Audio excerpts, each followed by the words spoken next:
Hello everyone, and welcome to another episode of the Daily Gwei Refuel, where I recap the latest news in the Ethereum ecosystem. I'm your host, Anthony Sassano, and today is 27th of May, 2022. Alright everyone, let's get into it. So, a crazy 24 hours in the crypto ecosystem. A lot of FUD around Ethereum. A lot of FUD that I'm probably going to have to spend a bit of time debunking here. And I made a kind of like list here that I'm going to go through. But basically, I put out a tweet today where I said, holy shit, the amount of FUD being thrown at Ethereum today is just too much.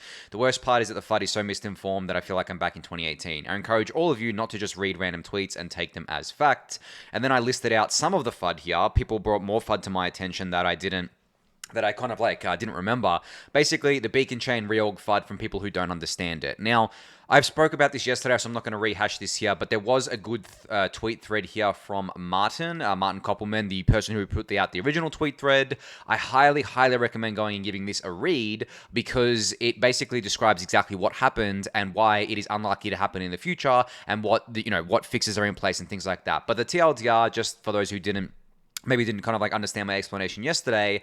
Basically, what happened was that one set of clients had one kind of like fork choice rule that they were kind of adhering to. And what the fork choice rule means is basically when kind of like validators are building kind of like blocks and building on a chain, the fork choice rule kind of like dictates kind of what happens and kind of like what chain to build on and what chain kind of like where the head is. So if you don't understand kind of like that terminology, this is just kind of like fundamental blockchain stuff. But essentially what happened is like half of them had the kind of like proposer boost feature and half of them didn't, which meant that, there wasn't a kind of like a failure of consensus, but it meant that one of them was kind of like working one set of validators was working faster than the others. And then there was a kind of like that reorg that happened. But I highly recommend giving Martin's thread a read here as it explains it much better than I can, and it was a really, really great thread. So that kind of like FUD is pretty much debunked at this point, but I still saw people spreading it. It's just really silly FUD. And then the second one was some people are saying that the beacon chain doesn't have finality, which I was like, what the fuck? Yes, it does. It has finality every 12 minutes, every 2 epochs. So an epoch is 6 minutes, and then every 2 epochs we have economic finality, which means 2/3 of the staked ETH basically puts its weight behind everything up until that point, not being able to be kind of like kind of like reorged, basically, or kind of like changed. And if it does attempt to be changed, well, then that 2/3 of ETH would kind of like get slashed. We have those in-protocol mechanisms. I think there were some people who said, well, what we really meant was, instead of finality, we meant fast finality, which is what something like Tendermint has.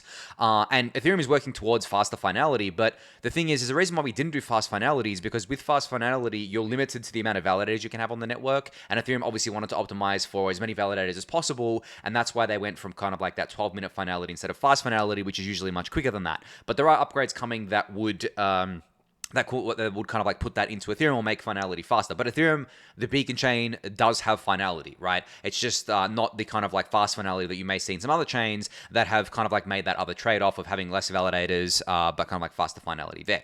And then third here, which is about Ropsten. So people are saying that because some miners threw more hash at Ropsten, it means the merge on mainnet is super risky. So what happened with Ropsten? Basically, there's a few threads here that I want to kind of highlight.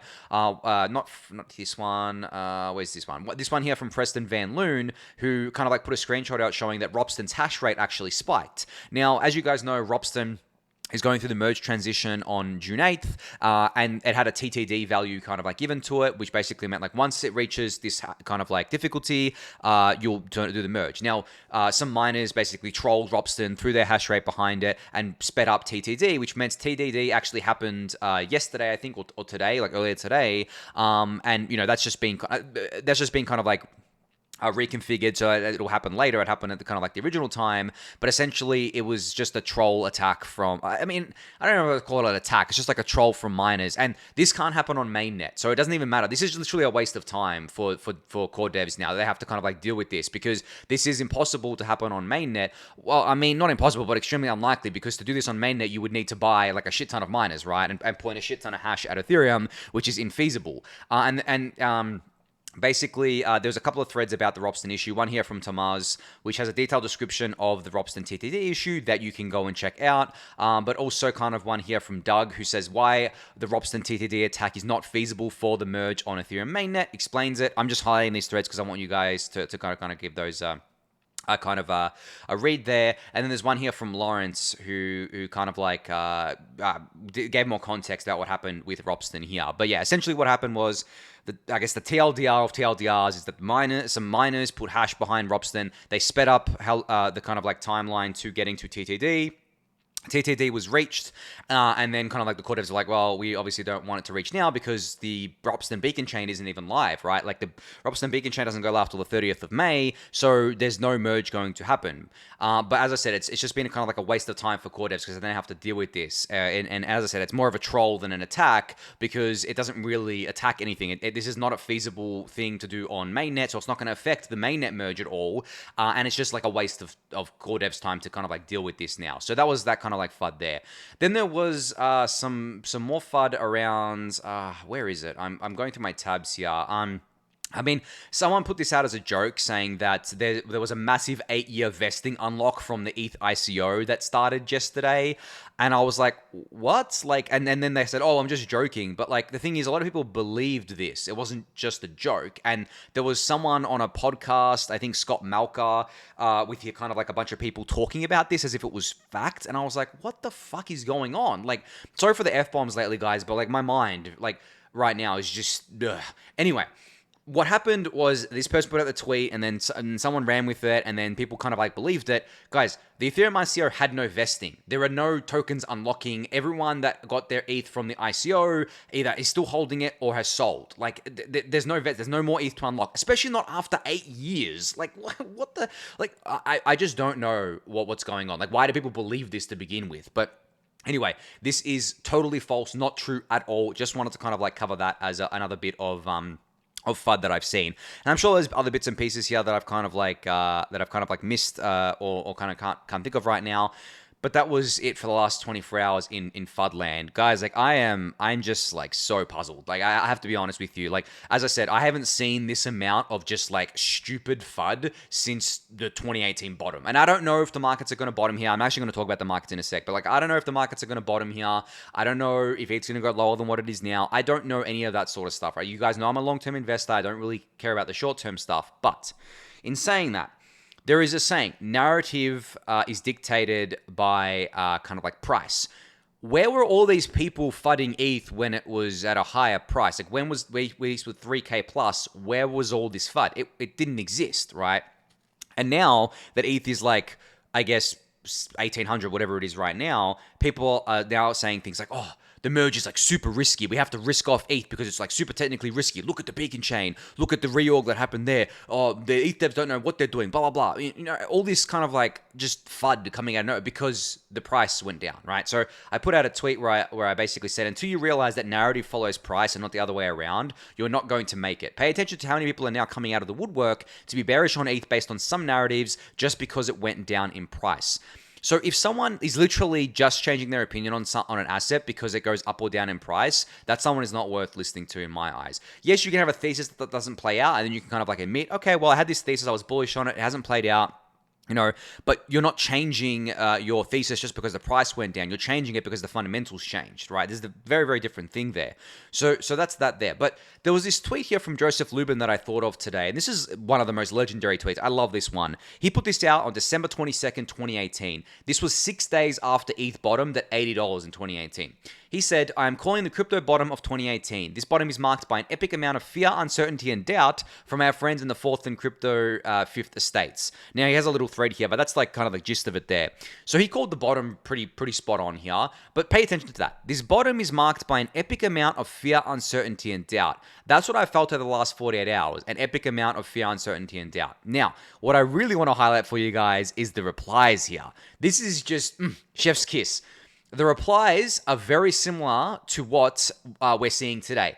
This person here, with all due respect, the bottom isn't in. However, I am holding BTC and ETH and wouldn't sell any of it because they're both going to make new all-time highs in the next 5 years, right? So they obviously got the second part right there, but like the bottom isn't in, right? Like so confidently, with all due respect, the bottom isn't in, right? And then there's a bunch of these kind of like replies here. There's I'm just kind of like scrolling through them here. I should have saved them before. But basically, I'll call the bottom when you capitulate. Hell no, this isn't the kind of like the bottom. Where else is there's a bunch more here. Crypto doesn't have a bottom. I am calling the bottom. Oblivious. Blah blah blah. Oh man, there's this one tweet that I really wanted to highlight for you guys. I should have kind of like brought it up before I kind of Oh, yeah, from Tadpole. He said, crypto has never experienced a true bear market in the overall economy. I don't think we can call bottom until we see a bottom in the stock market. We're in uncharted waters for crypto. You could take this tweet, which was put out December 22nd, 2018, and literally repost it today, May 27th, 2022, and it would sound exactly the same, and it would mean exactly the same as it meant back then. There are the same people saying this today. Well, not the same people. There are similar things being said today. Oh, crypto can't bottom because the overall economy is in the shits. Like crypto has to the stock market has to bottom first. All these sorts of stuff, right? It's just crazy. Like I really like going back and learning from history because it never changed. Like humans don't change, right? Like Tim Shaughnessy, Tom Shaughnessy, someone, I can't remember his name right now, on Bankless. I listened to a podcast recently on there. But he said that we all run human OS. And human OS doesn't get an upgrade for tens of thousands of years because human evolution takes much longer. So think about financial markets over the last 100 years. Humans haven't changed at all. So you can go back 100 years and humans will have been the same back then as they are today in their reactions to markets. And just going back and learning from that history can actually help you stay grounded. So I just wanted to highlight these kind of like replies. You can keep going. It's like, I think apathy will mark the bottom. Commodities can grind sideways for years. Those who know it best love it least because they have been disappointed most. Many projects don't need a token as part of their architecture. Again, take this tweet, post it today. It's the same thing, right? Like ETH is a dead coin. ETH is going to dump to 50 USD in a week, right? Look, guys, as I said, I'm not saying that right now is the bottom, or that 1700 is the bottom. I don't know where the bottom is, but just reading the replies to this tweet, when ETH had already bottomed, mind you, it had been 6 days since ETH hit $80. I think Joe put this out when ETH was about $95, $100. So ETH had already bottomed, but people didn't believe it because people were like really bearish. It works both ways. On the way up, guys, people were calling for a 20K ETH, right? I know I was saying it could possibly go there. Who knows, right? And it's a bull market. but the thing is okay, that's a bull market. Now we're in a bear market, and the people calling for things like triple-digit ETH, doesn't that sound the same as someone calling for 20K ETH in terms of kind of like the greediness? So bears get greedy too, right? They may have like shorts open that they don't want to close yet, or they may be sitting in cash and they want to buy in at the cheapest possible price. They're going to say whatever. And at the end of the day, no one has a crystal ball. No one has any idea what the price is going to do in the short, medium, even the long term. You make your bets. You place your bets. There's never 100% certainty in anything in investing, ever. And that's the cardinal sin of investing, is thinking that it's a sure thing, right? As bullish as I am on ETH, there is no way in hell that I would ever say that our ETH is 100% guaranteed to do this or 100% guaranteed to do that, because I can't guarantee that. I can't tell the future. If I could, it'd be a lot easier to invest, but alas, I'm not. What's that character from Back to the Future, right? That kind of like had the sports almanac. I'm not him. Can't do that.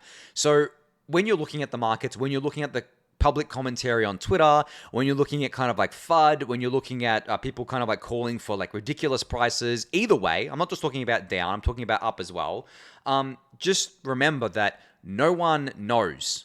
Everyone's giving an opinion. There's not a fact. So just do not listen to them as if they're saying something that's a fact. You have to position yourself for what suits you best. You buy when you want to buy, when you feel like is the time to buy. Maybe you're using a guide. Maybe there's someone you follow that has like a really great model for buying bottoms and selling tops. You can follow that. Maybe it works, maybe it doesn't. There's no guarantee that it's going to work, but you're free to do what you want. But what I'm saying in general is that you need to just understand that narrative follows price.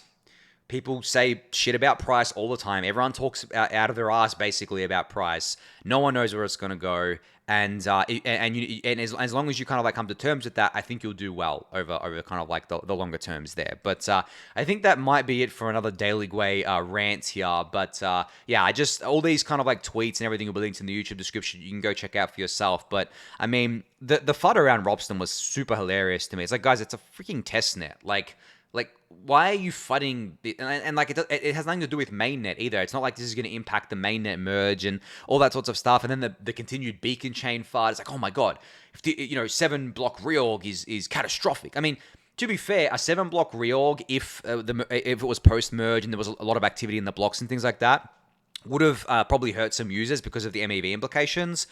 But the thing is, people are acting like it's the end of Ethereum. They're acting like it's a fundamental issue with Ethereum proof of stake when it isn't. Ethereum proof of stake works fine. If 100% of the clients were running the proposer boost, this would never have happened. And now I'm sure a lot of more clients have updated. As I said, they're going to be forced to update anyway as part of the hard fork that's coming for the merge-related fork for the beacon chain.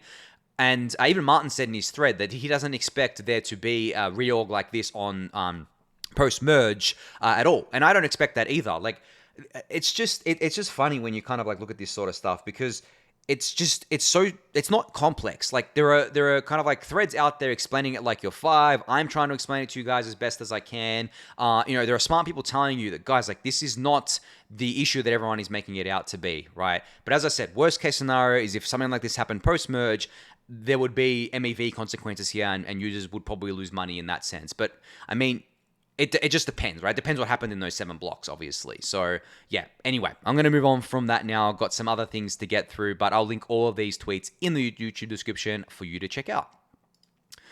All right, so John here from Delphi Digital put out what I really do believe is the definitive deep dive on Ethereum's roadmap. So it's called The Hitchhiker's Guide to Ethereum. It is long and dense, guys. Like, this is not light weekend reading. This is sitting down, removing all distractions, and reading it and taking it all in. Because you can see, I'll scroll through it here.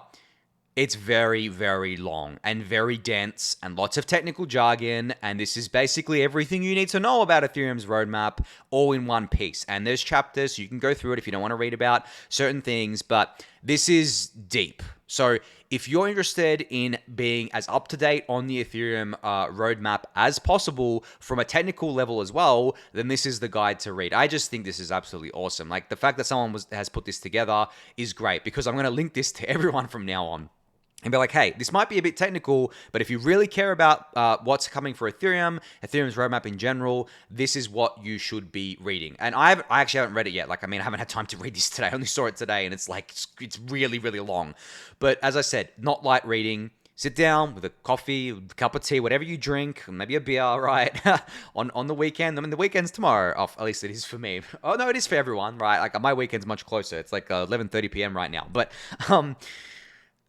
and just read it, right? Just read through it, take it all in. Don't kind of like feel bad if you don't get it the first read through. As I said, it's technical, but if you do want to kind of like get really up to speed with everything, you can do it. And you can see at the top here, it's a 52-minute read.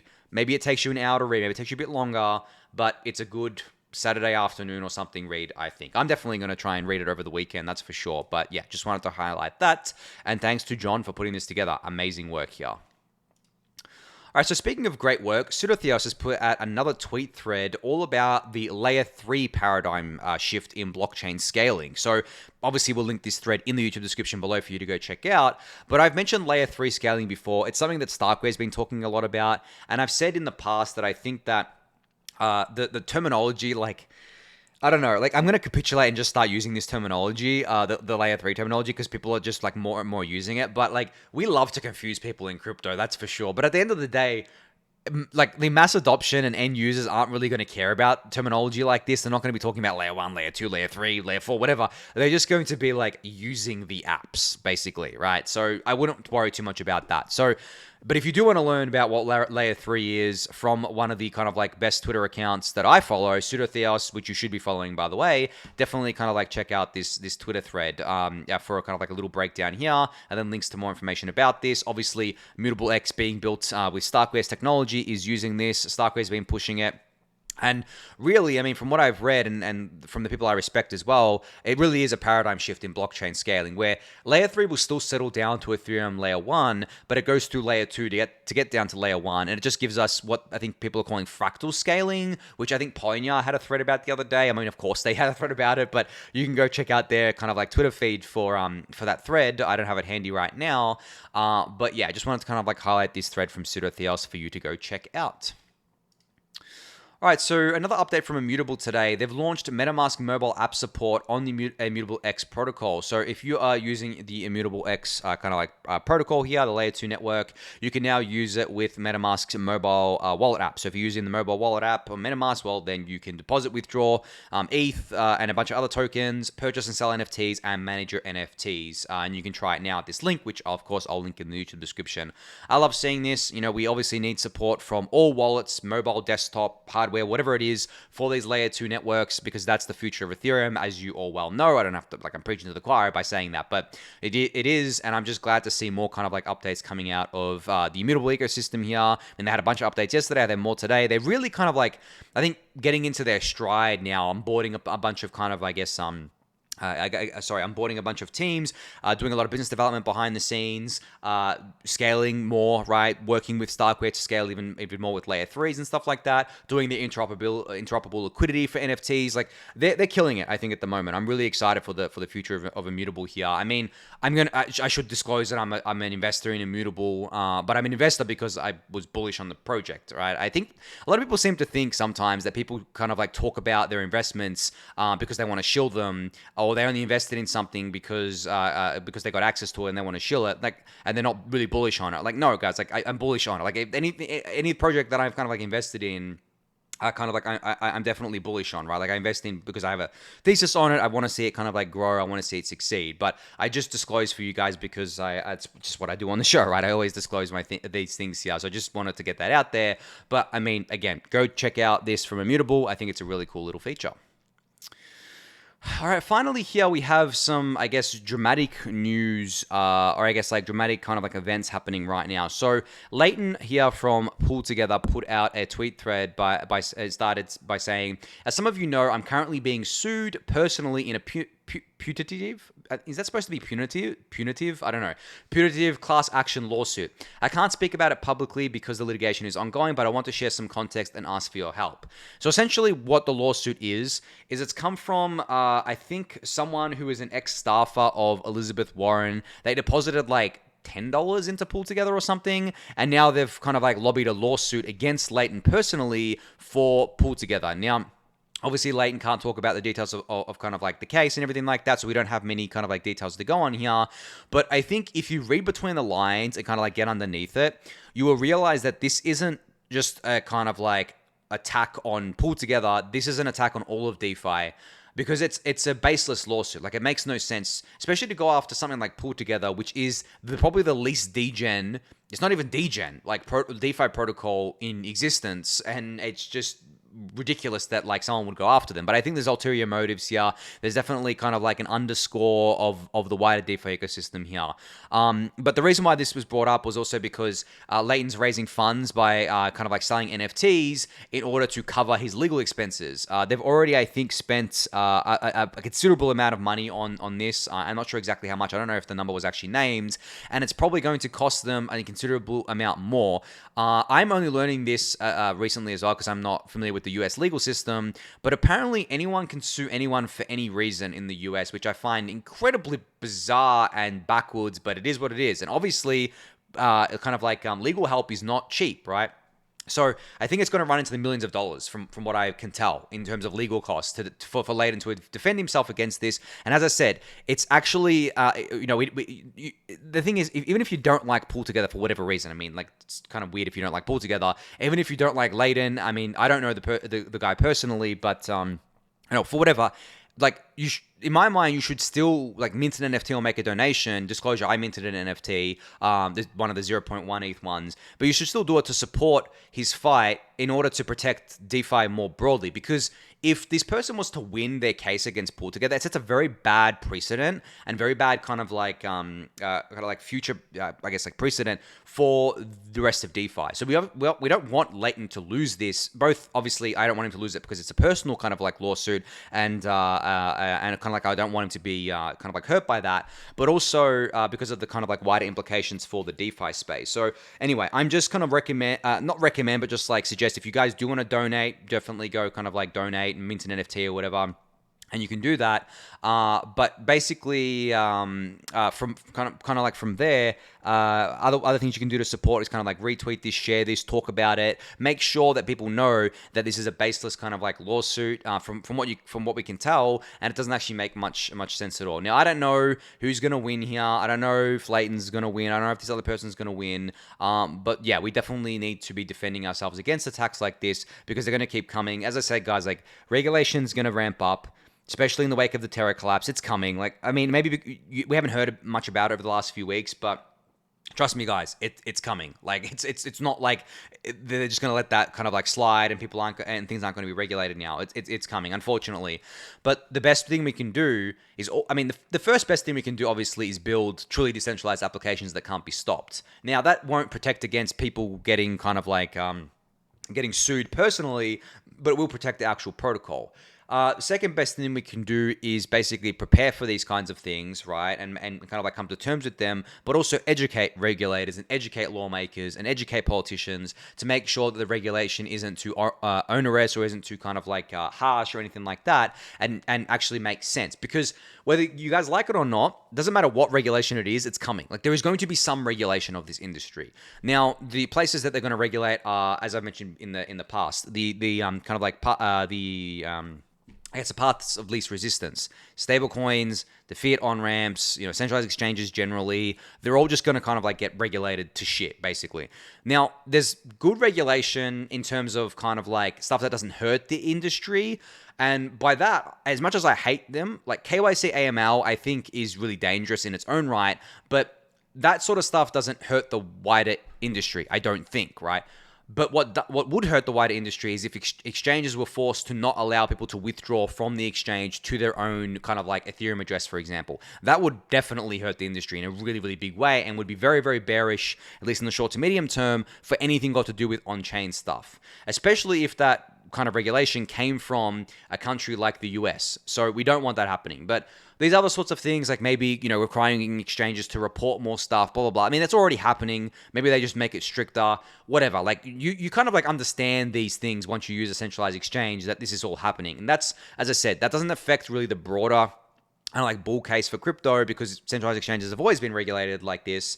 But something like banning, or I guess like clamping down on stablecoins so that only whitelisted addresses can use stablecoins on chain, that again would hurt the ecosystem. So we have to be mindful of that. We have to kind of like fight against that sort of stuff. But in general, you're naive to think that there's not going to be regulations. There for sure is. We just need to make sure that they aren't too onerous or harsh on the wider ecosystem there. But it definitely go support Leighton if you want to. I'll link this in the YouTube description below. I got a couple minutes left here. There was one thing from the market talk that I didn't touch on that I just wanted to quickly touch on here. Guys, I've seen some of you talk about leverage in the Discord channel again. Look, I'm not going to tell you what to do with your money. I'm not going to give you investment advice. But please understand what you're doing when you get on leverage. Like, I don't know. Like, maybe I warn about this too much. Maybe I just sound like a kind of like angry parent. Not an angry parent, but like an overly concerned parent at this point, right? I have seen too many people blow themselves up and then spiral into a depression. I don't want that happening to you guys. Do what you want with your money, not investment advice, just general kind of advice of be careful with leverage, especially in markets like this, where no one knows where it's going to go. No one knows if it's the bottom. No one knows if it's going to bounce from here.